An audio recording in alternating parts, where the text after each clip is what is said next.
Ranthambore children academy senior secondary school की तरफ से आपका स्वागत। कक्षा 9 सामाजिक विज्ञान का हम अध्ययन कर रहे हैं। अब तक हमने अध्याय 1 को पढ़ लिया है और आज हम अध्याय 2 संविधान निर्माण का अध्ययन करेंगे। देखिए, संविधान निर्माण, इसका अध्ययन हम 2 रूपों में करेंगे, एक तो विश्व के परिप्रेक्ष्य में और एक भारत के संदर्भ में। भारत संदर्भ में हम बाद में लेंगे, सबसे पहले हम विश्व के संदर्भ में लेंगे कि किस प्रकार संविधान निर्माण हुआ। देखिए, संविधान होता क्या है, सबसे पहले आपको ये जानना अति आवश्यक है, संविधान होता क्या है। मैं एक सामान्य चीज बताता हूं आपको कि हम घर में रहते हैं, तो घर के भी कुछ नियम होते हैं, कानून होते हैं, यानी घर को सही ढंग से चलाने के लिए कुछ नियम और कानून होते हैं। तो वह नियम हमारे घर के नियम कायदे या संविधान कहला सकते हैं। लेकिन जब एक देश की बात आती है ना, देश एक अपने आप में विशाल क्षेत्र हो जाता है, तो वहां के लोगों को, उस देश के लोगों को किस प्रकार नियंत्रित किया जाएगा, सरकार का गठन कैसे होगा, सरकार कैसे कार्य करेगी, लोग कैसे नियंत्रित रहेंगे, नियम कैसे रहेंगे, नियम कैसे बनेंगे, यह सभी हमें जानने को मिलता है संविधान से। यानी संविधान मुख्य रूप से नियम या कानून ही होते हैं, यानी नियम और कानूनों का समग्र रूपी संविधान है। यानी कि अगर घर को चलाना है तो नियम होते हैं, लेकिन हमारे पूरे देश को चलाना है तो एक देश तो पूरा व्यापक क्षेत्र होता है, तो संविधान की आवश्यकता हमें पड़ती है। यानी नियमित, यानी लिखित नियमों का आलेख ही संविधान होता है। होता है लिखित नियम और कानूनों का आलेख, सम्मिलित रूप ही क्या है, संविधान है। यानी उसमें पूरे कानून लिखे हुए हैं, नियम लिखे हुए हैं, वही संविधान है। हमें क्यों आवश्यकता पड़ी ये हम जानेंगे बाद में। पहले हम देख लेते हैं थोड़ा सा, जो मैं संविधान की परिभाषा बताता हूं आपको। जैसे जो किताब में है हमारे, ऐसे सभी नियम जिनका पालन नागरिकों और सरकार दोनों को करना होता है, ऐसे सभी नियमों का सम्मिलित रूप ही संविधान कहलाता है। यानी ऐसे सभी नियम जिनका पालन नागरिकों और सरकार, ये नहीं है नागरिकों को ही करना है, सरकार को भी इनका पालन करना होता है। सरकार अपने मनमाने ढंग से कार्य नहीं कर सकती, सरकार को भी नियम के अनुसार ही, यानी संविधान के नियमानुसार ही कार्य करना होता है। संविधान विरुद्ध अगर कार्य करती है तो सरकार को अपने पद से हटा दिया जा सकता है। अगर हम भी संविधान विरुद्ध कार्य करते हैं तो संविधान के में लिखित धाराओं के अनुसार हमें सजा मिलती है, जो न्यायपालिका हमें देती है। तो संविधान क्या है? ऐसे सभी नियम जिनका पालन नागरिकों और सरकार दोनों को करना होता है, ऐसे नियमों का सम्मिलित रूप ही संविधान कहलाता है। इंग्लिश में इसको कॉन्स्टिट्यूशन कहते हैं, कॉन्स्टिट्यूशन। आप भारत संविधान के बारे में सामान्य जानकारी रखते ही हैं कि हमारा संविधान 2 वर्ष 11 माह 18 दिन में बनकर तैयार हुआ। इसकी पहली बैठक 9 दिसंबर 1946 को हुई। यह पूर्ण रूप से तैयार, यानी इसको पारित किया गया 26 या लागू किया गया 26 जनवरी 1950 को, लेकिन 26 नवंबर 1949 को यह पारित हुआ, यानी यह बनकर तैयार हो गया। ठीक है, ये तो आपकी सामान्य जानकारियां हैं। लेकिन इस संविधान में अगर हम अध्ययन करते हैं, बैठते हैं, तो संविधान अपने आप में एक व्यापक चीज है, जिसके बारे में जितना पढ़ो उतना कम है। अब ये मैंने लिखा है दक्षिण अफ्रीका में लोकतांत्रिक संविधान के बारे में पढ़ेंगे, फिर उसके बाद हम भारत के संविधान के बारे में आएंगे। देखते हैं, तो थोड़ा सा हम देख लेते हैं। पिछले अध्याय में हमने देखा कि लोकतंत्र में शासक लोग मनमानी करने के लिए आजाद नहीं हैं, यानी शासक अपनी मनमानी नहीं कर सकते, वह कानून के अनुसार ही, नियमों के अनुसार ही, यानी अगर हम कहें तो संविधान के अनुसार ही शासन कर सकता है। कुछ बुनियादी नियम होते हैं, कुछ आधारभूत नियम होते हैं जिनका पालन नागरिकों और सरकार दोनों को करना होता है, यानी सभी के लिए अति आवश्यक होते हैं। ऐसे सभी नियमों का सम्मिलित रूप ही क्या कहलाता है? संविधान कहलाता है, जो हमारी परिभाषा भी कहती है। देश का सर्वोच्च कानून होने की हैसियत से संविधान नागरिकों के अधिकार, सरकार की शक्ति और कामकाज के तौर तरीकों का निर्धारण करता है। हमारे अधिकार जो हमें संविधान ने दिए हैं, 6 मूल अधिकार हमें दिए हैं। सरकार की शक्ति यानी सत्ता को बांटा है, किस प्रकार सरकार कार्य करेगी, सरकार को बांट रखा है केंद्र, है ना, व्यवस्थापिका है ना, न्यायपालिका और कार्यपालिका के रूप में।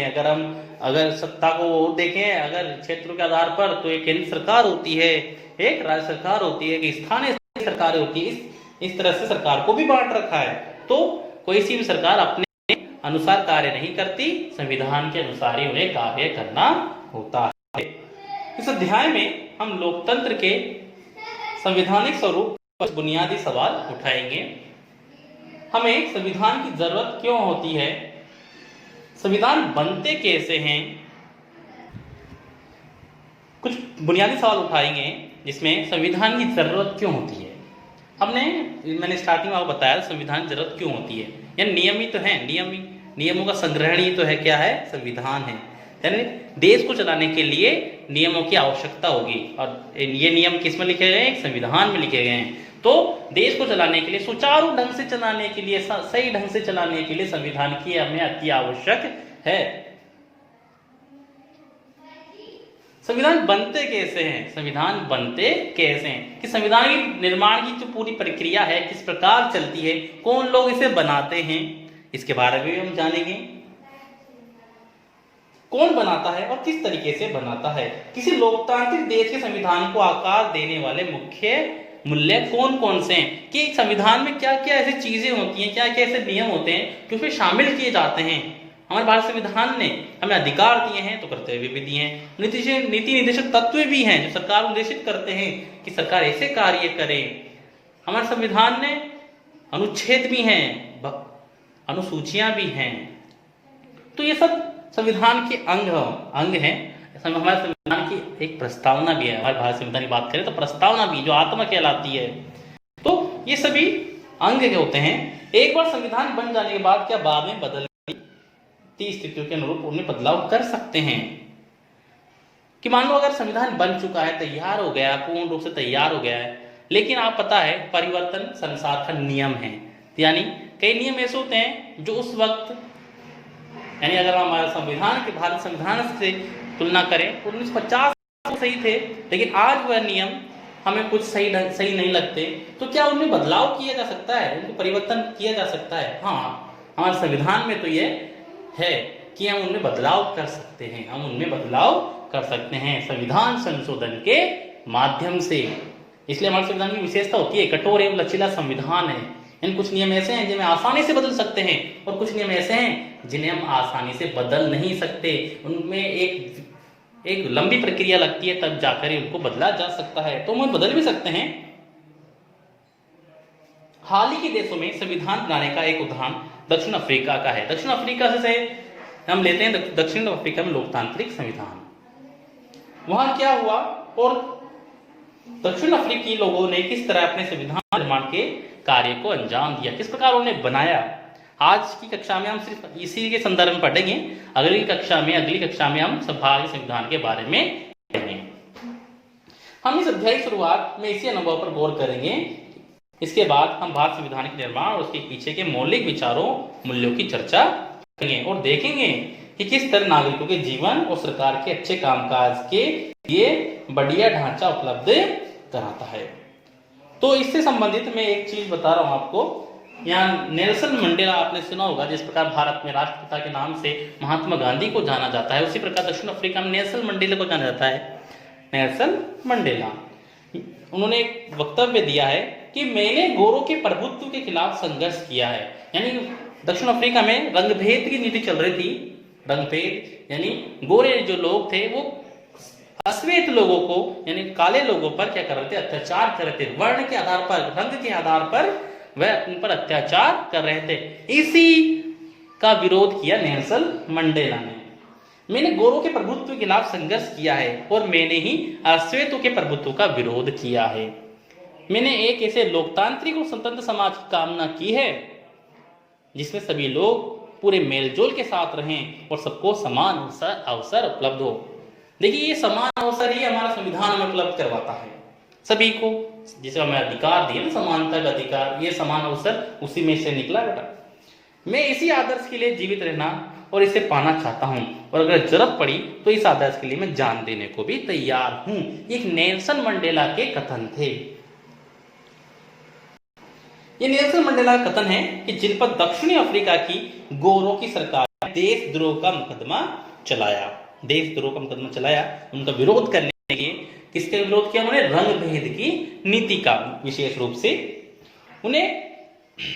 उन्हें 7 अन्य नेताओं को 1964 देश में रंग भेद से चलने वाली शासन व्यवस्था का विरोध करने के लिए आजीवन कारावास की सजा दी गई। आजीवन उनको सजा दी गई, कारावास जेल में उनको डाल दिया गया, और अगले 28 वर्षों तक उन्हें दक्षिण अफ्रीका की सबसे भयावह जेल रॉबेन द्वीप में रखा गया। जो दक्षिण अफ्रीका में नेल्सन मंडेला ने रंगभेद के खिलाफ संघर्ष किया। देखते हैं इसके बारे में देख लेते हैं हम। रंगभेद नस्ली भेदभाव पर आधारित उस व्यवस्था का नाम है जो दक्षिण अफ्रीका में विशिष्ट तौर पर चलाई गई। दक्षिण अफ्रीका पर यह व्यवस्था यूरोप के गोरे लोगों ने ला दी थी। यूरोप के गोरे लोगों ने, यानी श्वेत लोगों ने उन पर ला दी थी। अफ्रीकी महाद्वीप में अधिकतर जो लोग हैं वह श्वेत ही होते हैं, कुछ चीजों को छोड़कर, क्योंकि वहां तापमान ज्यादा है। इस कारण से 17वीं और 18वीं शताब्दी में व्यापार करने आई यूरोप की कंपनियों ने दक्षिणी अफ्रीका को भी उसी तरह हथियारों और जोर जबरदस्ती के से अपना गुलाम बना लिया, जिसका उन्होंने भारत में किया। भारत को भी उन्होंने अपना उपनिवेश बनाया, फिर भारत पर शासन करना उन्होंने स्टार्ट कर दिया। पर भारत से उलट काफी बड़ी संख्या में गोरे लोग दक्षिण अफ्रीका में बस गए और उन्होंने स्थानीय शासन को अपने हाथों में ले लिया।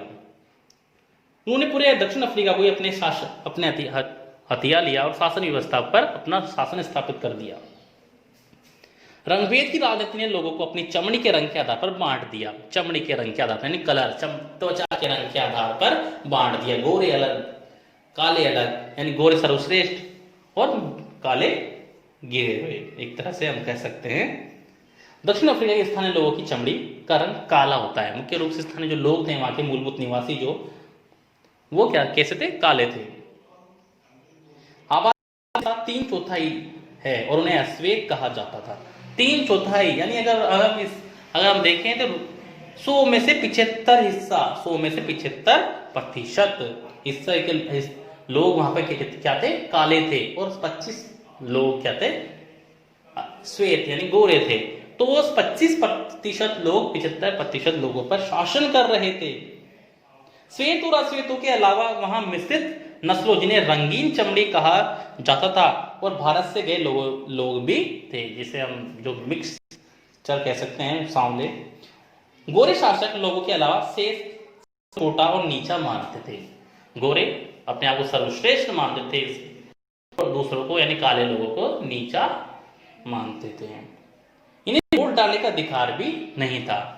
आपको पता है हमारे भारत में सभी को समानता, हमें वयस्क मताधिकार है, हम 18 वर्ष की आयु पूर्ण कर चुके होते हैं तो हमें वोट डालने का अधिकार मिल जाता है। चाहे फिर अब ये कोई मान्य नहीं रखता कि हम किस वर्ण के हैं, यानी हमारे त्वचा का रंग कैसा है, काला है, गोरा है, किस राज्य से हैं, किस धर्म से हैं, महिला हैं या पुरुष हैं, किस जाति के हैं, अमीर है या गरीब, ये मायने नहीं रखता।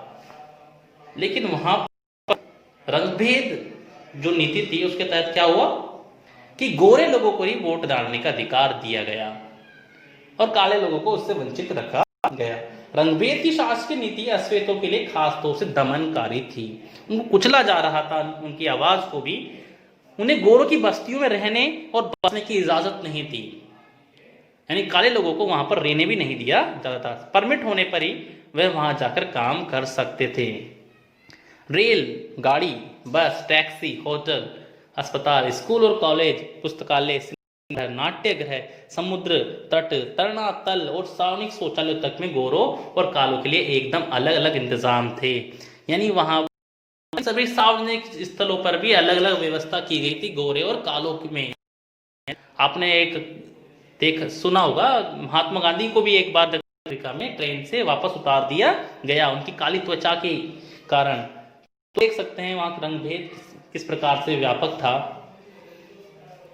काले लोग गोरों के लिए आरक्षित जगह तो क्या, उनके गिरजाघर तक में नहीं जा सकते थे। यानी जो पूजा का स्थान होता था, गिरजाघर, चर्च, वहां पर भी वे स्वतंत्रता पूर्वक नहीं जा सकते थे। वहां पर भी गोरे लोगों ने अपना अधिकार जमा लिया। आज के तो संगठन बनाने और इसे भेदभावपूर्ण विरोध करने का भी अधिकार नहीं था। यानी उन्हें अधिकार नहीं था इनका विरोध करने का भी। 1950 से ही अश्वेत, रंगीन चमड़ी और भारतीय मूल के लोगों ने रंगभेद प्रणाली के खिलाफ संघर्ष किया। उन्होंने विरोध प्रदर्शन किए और हड़तालें आयोजित की और भेदभाव वाली शासन प्रणाली का विरोध करने वाले संगठन अफ्रीकी नेशनल कांग्रेस के झंडे तले एकजुट हुए और उन्हें कई मजदूर संगठन और कम्युनिस्ट पार्टी ने भी इसमें शामिल थी। अनेक समझदार और संवेदनशील गोरे लोग भी रंगभेद समाप्त करने के आंदोलन में अफ्रीकी नेशनल कांग्रेस के साथ आए। यानी कई गोरे लोग भी जो प्रशिक्षित थे, पढ़े लिखे थे, अच्छे लोग थे, वो भी इनके साथ आए, की निंदा की और इस व्यवस्था के खिलाफ आवाज उठाई। लेकिन गोरी सरकार ने हजारों अश्वेतों की, रंगीन चमड़ी वाले लोगों की हत्या और दमन करते हुए अपना शासन जारी रखा। अगली कक्षा में हम दक्षिण अफ्रीका के बारे में ही पढ़ेंगे और भारत संविधान के बारे में से आगे चर्चा करेंगे। आगे हम पढ़ेंगे एक नए संविधान की ओर दक्षिण अफ्रीका, जिसमें हम दक्षिण अफ्रीका के बारे में ही पढ़ेंगे। ठीक है, अगली कक्षा मिलते हैं।